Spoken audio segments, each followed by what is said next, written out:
8 ऑक्टोबरच्या घडामोडी घेऊन मी शेखर पटेल यावल न्यूजमध्ये आपलं सर्वांचं स्वागत करतो। बघूया आजच्या ठळक घडामोडी।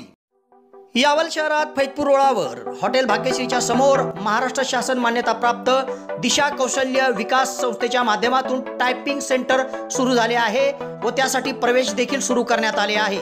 यासाठी शैक्षणिक पात्रता 8वीच्या पुढील असून या ठिकाणी मराठी कॉम्प्युटर टायपिंग आणि इंग्रजी कॉम्प्युटर टायपिंगचा कोर्स दिला जाणार आहे व त्यासाठी बस पासची सुविधा देखील उपलब्ध होणार आहे। तेव्हा प्रवेशाकरिता संपर्क साधा फैजपूर रोड हॉटेल भाग्यश्रीच्या समोर दिशा कौशल्य विकास संस्था यावल। यावलला दोघांचा एकामेकावर सशस्त्र हल्ल्यात माजी नगरसेवकाचा भाऊ ठार, संशयित गंभीर जखमी। चितोळा येथील तरुणास आत्महत्येस प्रवृत्त करणाऱ्या 5 संशयितांना 14 दिवसाची न्यायालयीन कोठडी। किनगाव येथे गावठी हातभट्टीवर छापा, 20 लिटर दारू पोलिसांनी केली जप्त। यावल शहरातील न्यू व्यास नगरातून 27 वर्षीय तरुण दुचाकीसह बेपत्ता, यावल पोलिसात हरवल्याची तक्रार। सांगवी खुर्द शेत शिवारातून पाईप केले चोरी, यावल पोलीस ठाण्यात अज्ञात चोरट्याविरुद्ध गुन्हा दाखल। फैजपूर शहरात भुसावळ रस्त्यावर मोटरसायकलवरून पडल्याने जखमी 60 वर्षीय वृद्ध महिलेचा उपचारादरम्यान मृत्यू। तर यावल तहसील कार्यालयामध्ये शिक्षक मतदार नोंदणी संदर्भात तहसीलदारांनी घेतली बैठक। आता बघूया सविस्तर घडामोडी।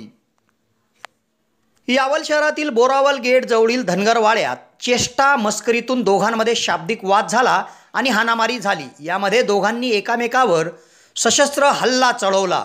लोखंडी रॉड, धारदार शस्त्राने एकामेकावर दोघांनी वार केले। या चाकू हल्ल्यात गंभीर जखमी झालेल्या 55 वर्षीय इसमाचा शनिवारी पहाटेपूर्वी उपचारादरम्यान मृत्यू झाला।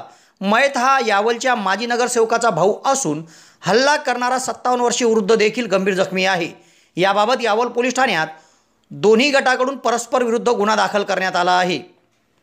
यावल शहरातील बोरावल गेट भागात शुक्रवारी सायंकाळी प्रभाकर आनंदा धनगर वय 55 हे एका दुकानावर बसले होते। त्या ठिकाणी रामा ढाके वय 57 वर्ष हा आला आणि दोघांमध्ये चेष्टा मस्करीतून शाब्दिक वाद होत हाणामारी झाली। दोघांनी एकामेकावर सशस्त्र हल्ला चढवला। यामध्ये रामा ढाके याने प्रभाकर धनगर यांच्या पोटावर धारदार शस्त्राने वार केला, तर प्रत्युत्तरात धनगर यांनी देखील लोखंडी रॉडने रामा ढाके यांच्या डोक्यावर वार केले, तसेच त्यांच्या हातावर वार करून त्यांचा डावा हात मोडला। दोघांना जखमी अवस्थेत यावल ग्रामीण रुग्णालयामध्ये आणण्यात आले। या ठिकाणी वैद्यकीय अधिकारी doctor Mayur Chaudhari, doctor Prashant Jawade, doctor Irfan Khan, अधिपरिचारिका माधुरी ठोके, संजय जेधे, रऊफ खान आदींनी प्रथमोपचार केले। दोघांची प्रकृती गंभीर असल्याने त्यांना जळगाव जिल्हा शासकीय वैद्यकीय महाविद्यालयाच्या रुग्णालयामध्ये उपचाराकरिता हलवण्यात आले। दरम्यान शनिवारी पहाटेपूर्वी उपचारादरम्यान प्रभाकर धनगर यांचा मृत्यू झाला। त्यांची मृत्यूची बातमी शहरात पोहोचताच धनगरवाड्यात शोककळा पसरली। तेव्हा या प्रकरणी यावल पोलीस ठाण्यात अशोक आनंदा धनगर यांच्या फिर्यादीवरून ढाके यांच्या विरुद्ध खुनाचा गुन्हा दाखल करण्यात आला आहे। तर आशा ढाके यांच्या फिर्यादीवरून मयत प्रभाकर धनगर यांच्या विरुद्ध खुनाचा प्रयत्न केल्याप्रकरणी गुन्हा दाखल करण्यात आला आहे। पुढील तपास फैजपूरचे DYSP डॉक्टर कुणाल सोनवणे यांच्या मार्गदर्शनाखाली पोलीस निरीक्षक राकेश मानगावकर तसेच पोलीस उपनिरीक्षक मुझफ्फर खान, सहाय्यक फौजदार असलम खान, रोहिल गणेश करीत आहे। मयत प्रभाकर धनगर हे यावल नगरपालिकेचे माजी नगरसेवक सुधाकर धनगर यांचे मोठे बंधू होते। शांत स्वभाव त्यांचा होता व त्यांना राजकारणाचा गंध नव्हता। मात्र चेष्टा मस्करीतून झालेल्या हाणामारीत त्यांचा असा मृत्यू झाल्याने शहरातून हळहळ व्यक्त केली जात आहे। तर या घटनेनंतर फैजपूरचे DYSP डॉक्टर कुणाल सोनवणे यांनी घटनास्थळी भेट दिली, तर मयत यांच्यावर दुपारी शोकाकुल वातावरणात अंत्यसंस्कार करण्यात आला। धनगरवाडासह परिसरात पोलीस निरीक्षक राकेश मानगावकरसह पोलीस उपनिरीक्षक सुनील मोरे, सहाय्यक फौजदार विजय पाचपोळे, सहाय्यक फौजदार नितीन चौहान यांच्या वतीने चोख बंदोबस्त ठेवण्यात आला। चितोळा येथील 23 वर्षीय तरुणाला आत्महत्येस प्रवृत्त केले म्हणून 5 जणांविरुद्ध गुन्हा दाखल असून या 5 संशयितांना 1 दिवसाची पोलीस कोठडी संपल्यानंतर यावल न्यायालयात हजर केले असता या सर्व 5 जणांना 14 दिवसाची न्यायालयीन कोठडी सुनावण्यात आली असून त्या सर्वांची जळगाव जिल्हा कारागृहात रवानगी करण्यात आली आहे।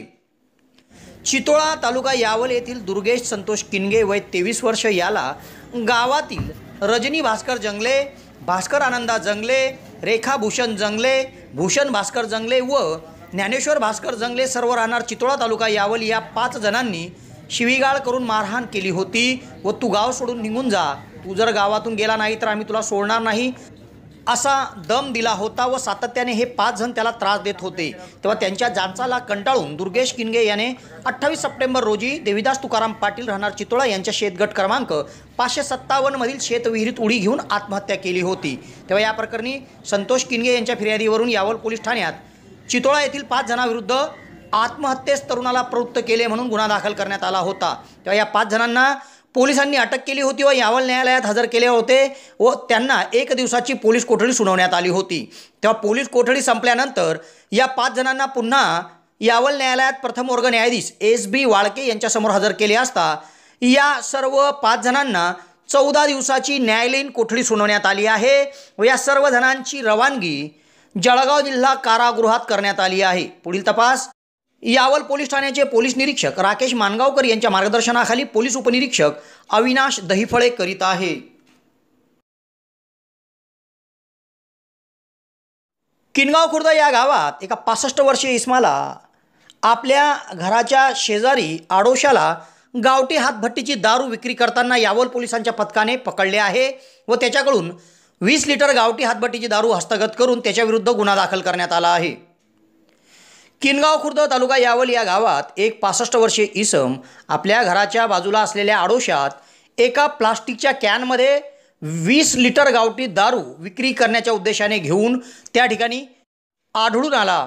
तेव्हा पोलिसांच्या पथकाने त्याच्याकडून 20 लिटर गावठी हातभट्टीची दारू हस्तगत केली व त्याच्याविरुद्ध यावल पोलीस ठाण्यात जाकीर नजीर तळवी याच्या फिर्यादीवरून महाराष्ट्र दारूबंदी अधिनियम कलम 65E प्रमाणे गुन्हा दाखल करण्यात आला आहे।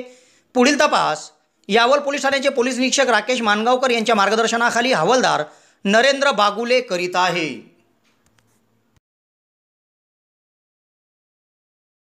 यश एजन्सी यावल घेऊन आले आहे मेगा फेस्टिवल ऑफर। या गणेशोत्सवापासून ते थेट दिवाळीपर्यंत 5000ची वस्तू खरेदी करा आणि सहभागी व्हा लकी ड्रॉमध्ये।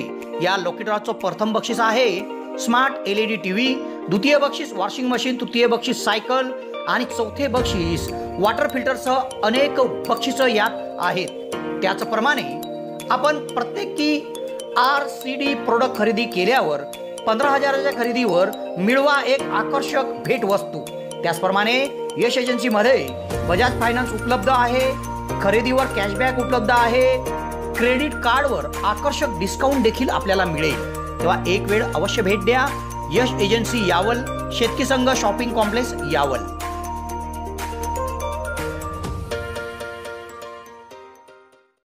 यावल शहरातील न्यू व्यास नगरातून एक 27 वर्षीय तरुण दुचाकी घेऊन घराच्या बाहेर गेला आणि नंतर तो घरी परत आलाच नाही। या तरुणाचा सर्वत्र शोध घेण्यात आला, त्याच्या मोबाईलवर संपर्क साधण्यात आला, मात्र हा 27 वर्षीय तरुण कुठेच मिळून आला नाही। सर्वत्र शोध घेऊनही तरुण मिळून न आल्याने यावल पोलीस ठाण्यात हरवल्याची तक्रार नोंदवण्यात आली आहे। यावल शहरातील विस्तारित भागात न्यू व्यास नगर आहे। या न्यू व्यास नगरमध्ये राजेश जुम्मा तळवी उर्फ बंटी हा 27 वर्षीय तरुण राहतो। हा 27 वर्षीय तरुण आपल्या घरून दुचाकी क्रमांक MH19 DC 2135 घेऊन बाहेर गेला। तेव्हा दुचाकी घेऊन बाहेर गेलेला हा तरुण नंतर घरी परत आलाच नाही। त्याचा सर्वत्र शोध घेण्यात आला, नातेवाईकांकडे तपास केला, त्याच्या मोबाईलवर संपर्क साधला, मात्र हा 27 वर्षीय तरुण कुठेच मिळून आला नाही। सर्वत्र शोध घेऊनही हा तरुण मिळून न आल्याने यावल पोलीस ठाण्यात हरवल्याची तक्रार नोंदवण्यात आली आहे। सांगवी खुर्द या गावालगत असलेल्या शेतशिवारातून अज्ञात चोरट्याने शेतात ठिबक केलेले पाईप चोरी केले आहे। तब्बल 24 नग पाईप ज्याची किंमत सुमारे 9,000 रुपये होती ती अज्ञात चोरट्याने चोरी केली। सदर प्रकार हा सकाळी निदर्शनास आल्यावर यावल पोलीस ठाण्यात अज्ञात चोरट्याविरुद्ध चोरीचा गुन्हा दाखल करण्यात आला आहे।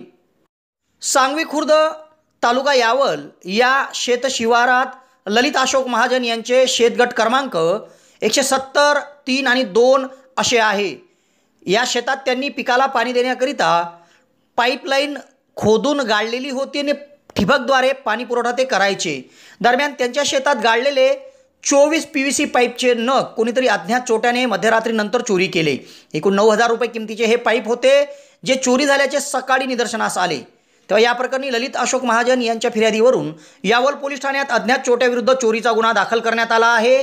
पुढील तपास पोलीस निरीक्षक राकेश मानगावकर यांच्या मार्गदर्शनाखाली हवालदार उमेश सानप करीत आहे.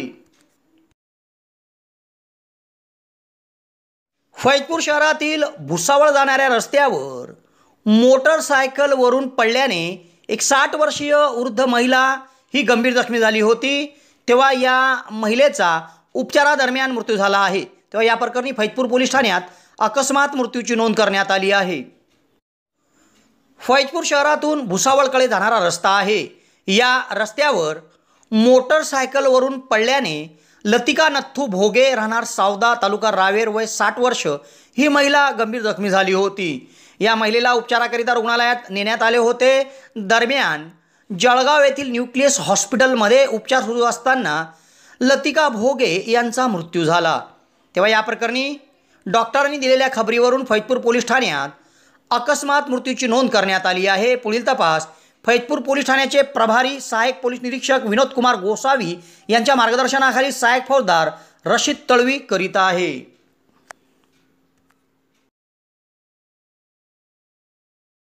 यावल तहसील कार्यालयामध्ये तहसीलदारांनी नाशिक विभागीय शिक्षक मतदारसंघाच्या नव्याने तयार केल्या जाणाऱ्या मतदार यादीत नाव नोंदणी संदर्भात बैठक बोलावली होती. या बैठकीत महाविद्यालयाचे प्राचार्य, गट शिक्षणाधिकारी व विविध शाळांच्या मुख्याध्यापकांची उपस्थिती होती. उपस्थितांना शिक्षक मतदारांच्या नोंदणी संदर्भात तहसीलदारांनी सूचना केल्या व कशा पद्धतीने शिक्षक मतदारांची नोंदणी करता येऊ शकते याबाबत मार्गदर्शन केले.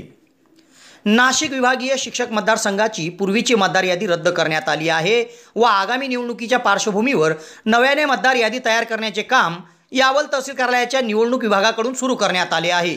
तेव्हा शिक्षक मतदारांनी वेळेत आपले नाव मतदार यादीत नोंदणी करावे या दृष्टिकोनातून तहसीलदार मोहनमाला नाझीरकर यांनी तहसील कार्यालयामध्ये प्राचार्य, गट शिक्षणाधिकारी आणि विविध शाळांच्या मुख्याध्यापकांची बैठक बोलवली होती. या बैठकीमध्ये त्यांनी येत्या 6 नोव्हेंबरपर्यंत प्रत्येक शिक्षकाने आपापल्या नावाची मतदार यादीत नोंदणी करावी अशा सूचना केल्या.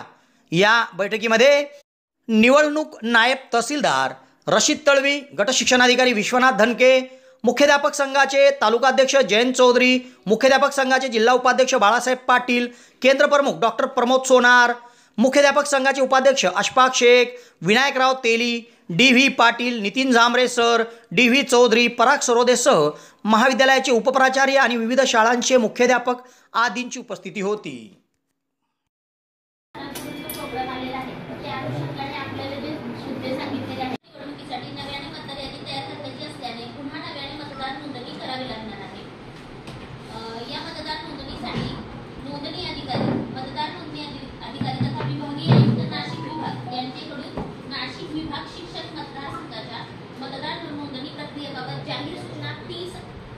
सप्टेंबरला वृत्तपत्रांमध्ये देण्यात आलेली होती.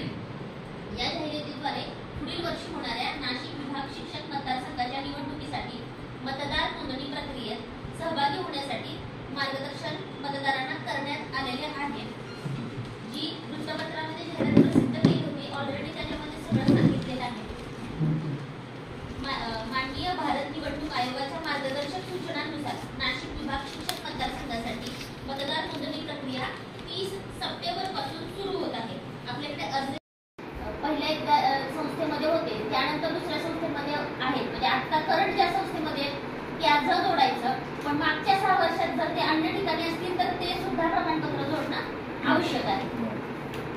शिक्षक म्हणून निर्दिष्ट शिक्षण संस्थेत नियुक्त एक तर नियमित किंवा नैमित्तिक तत्वावर किंवा तदर्थ आधारावर असू शकते. मात्र आपलं मेन अट आहे तो पूर्ण